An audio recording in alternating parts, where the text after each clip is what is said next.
Hello you all, this is Mahesh Kumar and I extend a very hearty welcome to you all once again to your own YouTube channel, that is Zenepex Education.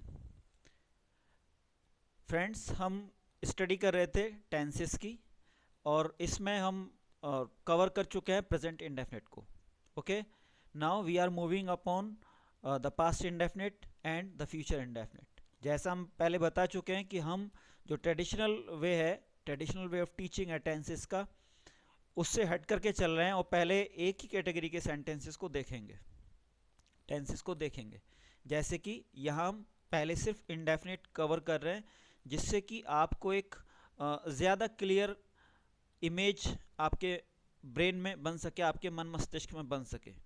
Okay, easy हो जाए चीज़ें कुछ, क्योंकि जो indefinite type के tenses हैं उनमें बहुत सारी सिमिलरिटीज़ हैं, तो इसलिए हम उनको एक साथ स्टडी कर रहे हैं.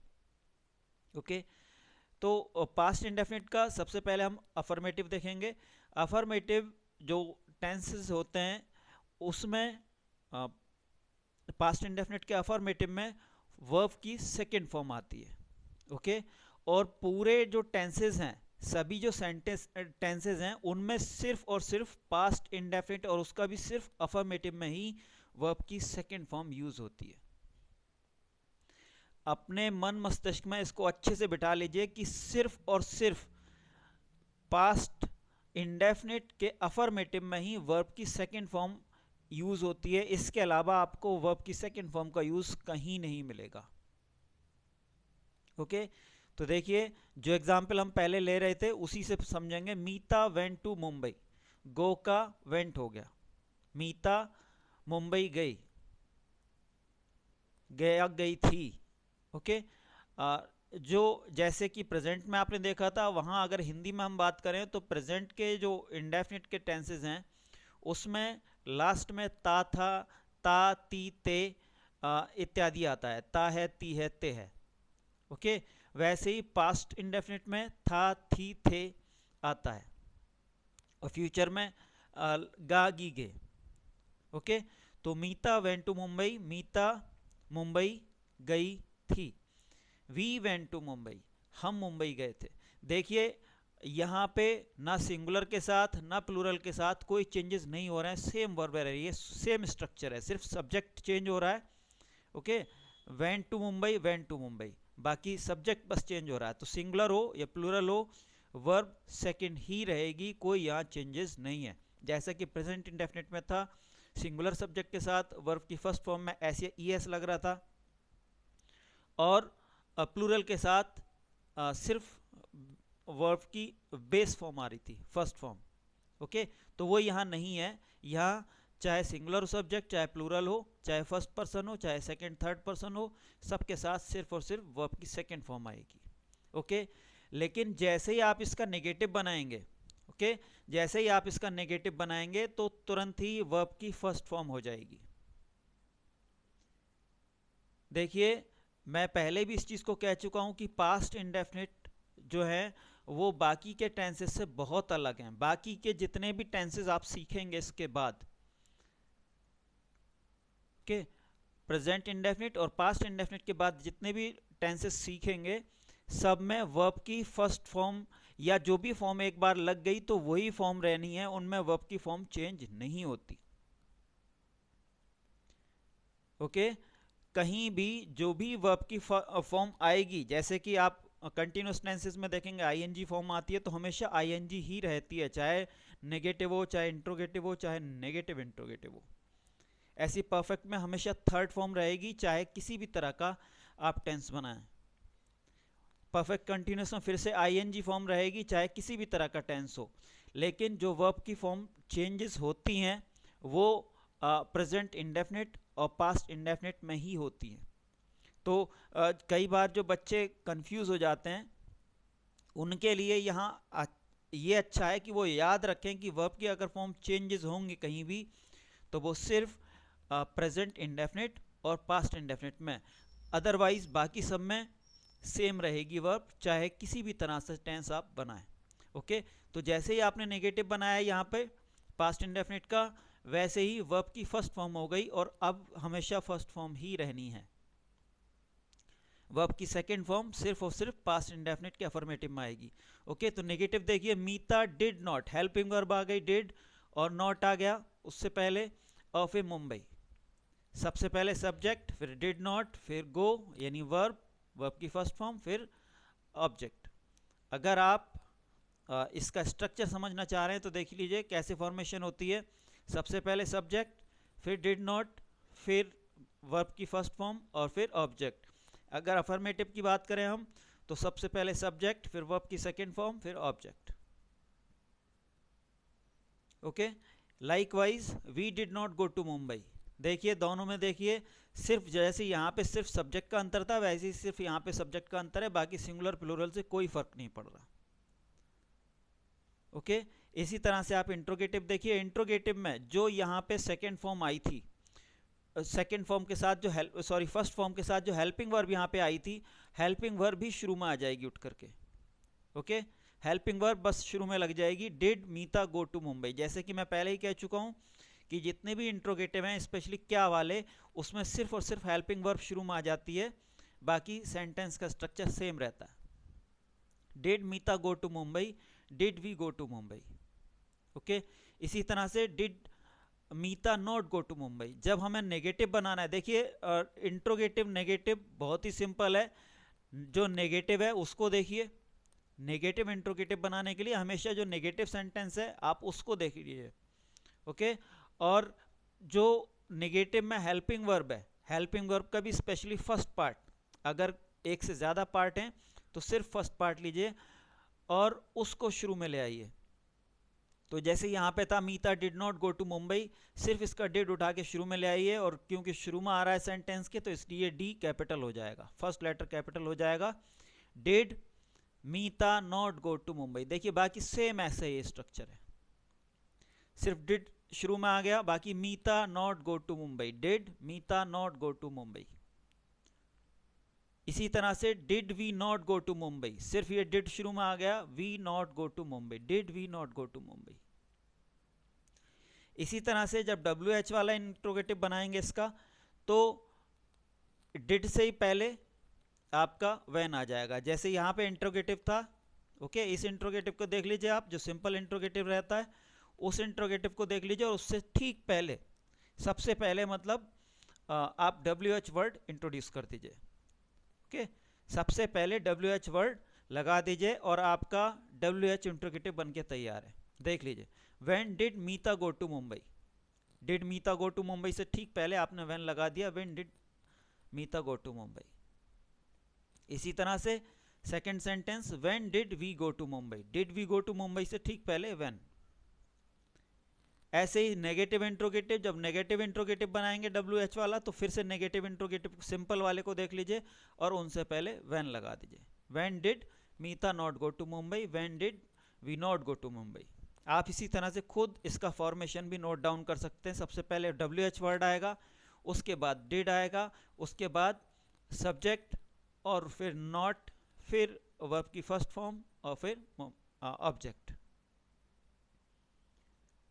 ओके, तो मैं इसको लेंथी नहीं कर रहा, मैं सिर्फ आपको की पॉइंट्स पे जोर दे रहा हूं जिससे कि आप इजीली उसको समझ सकें। जो की पॉइंट्स हैं सिर्फ उसको समझ लीजिए, बाकी टेंसेस में ऐसा कुछ नहीं है।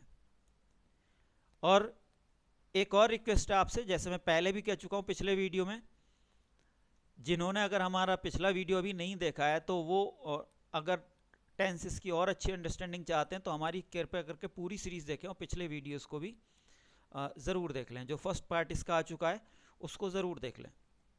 ओके, तो फ्यूचर इंडेफिनिट, इसी तरह से फ्यूचर इंडेफिनिट बनेगा। फ्यूचर इंडेफिनिट में वर्ब की फर्स्ट फॉर्म ही रहती है, शुरू से आखिर तक वर्ब की फॉर्म में किसी तरह का कोई चेंज नहीं होगा। ओके, बस ये अकेला ऐसा इंडेफिनिट टेंस है जिसमें कि अपनी हेल्पिंग वर्ब भी रहती है। जैसे आप पहले देख चुके हैं प्रेजेंट इंडेफिनिट और पास्ट इंडेफिनिट में जो अफर्मेटिव सेंटेंस था स्पेशली, उसमें कोई हेल्पिंग वर्ब नहीं थी। ओके, प्रेजेंट इंडेफिनिट और पास्ट इंडेफिनिट के अफर्मेटिव में कोई हेल्पिंग वर्ब नहीं लग रही थी, लेकिन फ्यूचर इंडेफिनिट में ऐसा नहीं है। फ्यूचर इंडेफिनिट में शुरू से ही हेल्पिंग वर्ब लगती है। ओके, जो फर्स्ट पर्सन के सब्जेक्ट होते हैं आई और वी और आई के साथ सिर्फ शैल लगेगी और बाकी सबके साथ विल लगती है। ओके, मॉडर्न टाइम में बहुत सारे लोग ऐसा कर रहे हैं कि वो सबके साथ सिर्फ विल लगाते हैं, हालांकि कुछ सेंटेंसेस को बनाने में इसमें समस्या आ सकती है, स्पेशली ऑब्लिगेशन या प्रोमिसिंग वाले जो टेंसेस रहते हैं उनमें। ओके, क्योंकि वहाँ विल का शैल और शैल का विल हो जाता है। जब आपने सबको विल शैल ही पढ़ाया है तो फिर बच्चे को समझ में नहीं आएगा कि फिर आखिरकार यहाँ क्या अंतर है। ओके, तो अफर्मेटिव सेंटेंस फ्यूचर इंडेफिनिट में सिर्फ अफर्मेटिव ही ऐसा है, फ्यूचर का ही इंडेफिनिट का अफर्मेटिव सिर्फ ऐसा है जिसमें कि अपनी हेल्पिंग वर्ब रहती है। ओके, जैसे देखिए Mita will go to Mumbai, we shall go to Mumbai. जैसे मैंने बताया अभी कि फर्स्ट फॉर्म के साथ विल या शैल हेल्पिंग वर्ब आएगी, विल आएगी, बाकी सभी के साथ विल आनी है। सिर्फ शैल का समझ लीजिए आप, शैल सिर्फ आई और वी के साथ, यानी फर्स्ट पर्सन के जो सब्जेक्ट्स हैं उनके साथ आएगी। ओके, शैल सिर्फ और सिर्फ आई और वी के साथ आएगी, क्योंकि आई और वी दोनों ही फर्स्ट पर्सन के सब्जेक्ट हैं। बाकी सब के साथ विल, चाहे सिंगुलर हो चाहे प्लूरल हो। जैसे आप यहाँ देख रहे हैं Mita will go to Mumbai, they will go to Mumbai, Ravi and Sita will go to Mumbai. Okay, तो कुछ भी सब्जेक्ट हो, चाहे सिंगुलर हो चाहे प्लूरल हो, बाकी सब के साथ विल आएगा, सिर्फ आई और वी के साथ शैल आएगा। ओके, स्ट्रक्चर अगर देखें फॉर्मेशन इसकी तो बहुत ही सिंपल है। सबसे पहले सब्जेक्ट, फिर हेल्पिंग वर्ब विल या शैल, फिर वर्ब की फर्स्ट फॉर्म और उसके बाद ऑब्जेक्ट। अगर आप इसका नेगेटिव बनाएंगे तो हेल्पिंग वर्ब के तुरंत बाद नॉट आता है। देखिए कोई सा भी अगर आप नेगेटिव बनाएंगे तो तुरंत हेल्पिंग वर्ब के बाद नॉट आएगा। Okay, negative Meeta will not go to Mumbai. Okay, helping verb यानी विल के जस्ट बाद not, Meeta will not go to Mumbai, we shall not go to Mumbai. आपने एक बार अफर्मेटिव बना लिया, अफर्मेटिव में हेल्पिंग वर्ब के तुरंत बाद आप नॉट इंट्रोड्यूस कर दें तो आपका नेगेटिव बन जाएगा। अगर इसी का इंट्रोगेटिव बनाना है तो अफर्मेटिव को देखें और अफर्मेटिव में जो भी हेल्पिंग वर्ब आ रही है बस उसको शुरू में ले आए। ओके, विल और शैल हम सिर्फ इनको शुरू में ले आए, बाकी ऑर्डर एज इट इज रहा जैसे कि अक्सर हमेशा से होता आया, हम पहले भी बता रहे हैं। तो मीता अपनी जगह रहेगा, मीता गो टू मुंबई, सिर्फ विल शुरू में आ जाएगा। देखिए will Meeta go to Mumbai, shall we go to Mumbai. Okay, तो जहां जहां भी हेल्पिंग वर्ब हैं, जिन टेंसेस में हेल्पिंग वर्ब हैं जो कि पास्ट इंडेफिनिट और प्रेजेंट इंडेफिनिट के अलावा सब में मिलेंगी भी आपको, तो सिर्फ उन हेल्पिंग वर्ब्स को शुरू में ले आइए। ओके, अगर एक से ज़्यादा है हेल्पिंग वर्ब तो सिर्फ पहली जो हेल्पिंग वर्ब है उसको शुरू में लाना है। ओके, बाकी को अपनी जगह रहने देना है। तो अफर्मेटिव से ही आपका इंट्रोगेटिव बन जाएगा। यानी जब भी आपको इंट्रोगेटिव बनाना है और अगर अफर्मेटिव में ही हेल्पिंग वर्ब दे रखी है तो सिर्फ उस हेल्पिंग वर्ब को शुरू में ले आइए और आपका इंट्रोगेटिव बन गया, क्वेश्चन मार्क इंट्रोड्यूस हो जाएगा। ऐसे ही जब नेगेटिव इंट्रोगेटिव बनाना है तो आप इंट्रोगेटिव को, नेगेटिव को देख लीजिए। ओके, जब भी नेगेटिव इंट्रोगेटिव बनाना है तो आपको सिर्फ नेगेटिव को देखना है और उसकी जो हेल्पिंग वर्ब है, स्पेशली फर्स्ट पार्ट, अगर एक से ज़्यादा है तो उनको शुरू में ले आइए, सिर्फ फर्स्ट पार्ट को शुरू में ले आइए और आपका नेगेटिव इंट्रोगेटिव बन के तैयार है।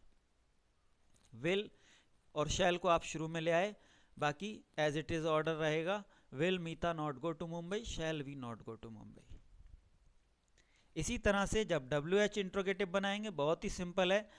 WH इंट्रोगेटिव बनाने के लिए आपने इंट्रोगेटिव देख लीजिए और इंट्रोगेटिव से ठीक पहले जहाँ से भी सेंटेंस है, जो भी सेंटेंस है उससे ठीक पहले सिर्फ WH वर्ड इंट्रोड्यूस कर दीजिए और आपका WH इंट्रोगेटिव बन के तैयार है। When will Meeta go to Mumbai, when shall we go to Mumbai. इसी तरह से WH नेगेटिव इंट्रोगेटिव के लिए भी वही करना है। नेगेटिव इंट्रोगेटिव को देखिए आप, जो कि ऊपर दे रखा है, और उसमें सिर्फ WH वर्ड शुरू में इंट्रोड्यूस कर दीजिए और आपका WH नेगेटिव इंट्रोगेटिव बन गया। When will Meeta not go to Mumbai, when shall we not go to Mumbai. यहाँ बार बार मैं स्ट्रक्चर पे जोर नहीं दे रहा, क्योंकि वो सामने है आपके, आप खुद भी स्ट्रक्चर को ड्रॉ कर सकते हैं, या अगर नोट डाउन करना चाहें तो अपने पास नोट डाउन कर लें। ओके, और बस हर एक टेंस के कम से कम तीन चार सेंटेंसेस इसके अलावा खुद भी बनाएं इसी तरह से सिंपल, और उनकी प्रैक्टिस करते जाएं। अगर 2-4 बार आपने प्रैक्टिस कर ली, मेरा मानना है कि आपको टेंसेस पूरी अच्छी तरह से आ जाएंगे। मैं तो ऐसा दावा नहीं करता, जैसे कि अक्सर बहुत सारे वीडियोस आपने देखे होंगे, वहाँ दावा करते हैं 5 मिनट 10 मिनट 1 घंटे में आप सारे टेंसेस सीखिए। ऐसा पॉसिबल नहीं है। हो सकता है 1-2 दिन के लिए आपको याद हो भी जाए कुछ, लेकिन बारीकियां कुछ हैं जो समझ में एकदम से नहीं आएंगी, है ना। लेकिन ये ज़रूर कह सकता हूँ कि हाँ, अगर जैसे ये जिस तरह से मैं करा रहा हूँ, अगर पूरी आपने सीरीज़ कर ली इस तरह से, और उसके बाद खुद भी थोड़ी सी प्रैक्टिस कर ली, तो टेंसेस सीखना कोई बड़ी बात आपके लिए नहीं रहेगी। इस वीडियो में बस इतना ही, मिलते हैं नेक्स्ट वीडियो में। Till then keep studying, keep learning and keep growing.